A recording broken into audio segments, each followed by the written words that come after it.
ஒரு நிறுவனத்தின் முதலாளி மேடையிலுள்ள ஒவ்வொரு செங்கல்லும் 10 லட்சம் போனஸ் என்று அறிவித்து ஊழியர்களை பைகளில் நிரப்பச் சொல்கிறார். பெரும்பாலான ஊழியர்கள் பேராசையோடு தங்களால் இயன்ற அளவு அதிக செங்கற்களை அள்ளி நிரப்புகிறார்கள். ஆனால் ஜியாவ் மே என்ற பெண் புத்திசாலித்தனமாக ஒரே ஒரு செங்கல்லை மட்டும் எடுக்கிறாள்.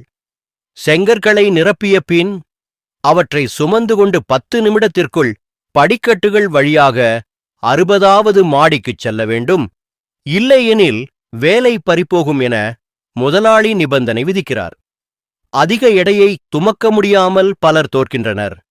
ஆனால் ஒரே ஒரு செங்கல்லுடன் சென்ற ஜியாவ் மே எளிதாக முதலிடம் பிடித்து வெற்றி பெறுகிறாள்.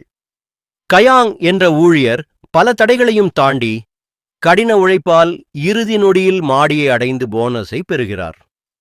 பேராசை ஆபத்தானது. புத்திசாலித்தனமான திட்டமிடலும் கடின உழைப்புமே வெற்றியைத் தரும்.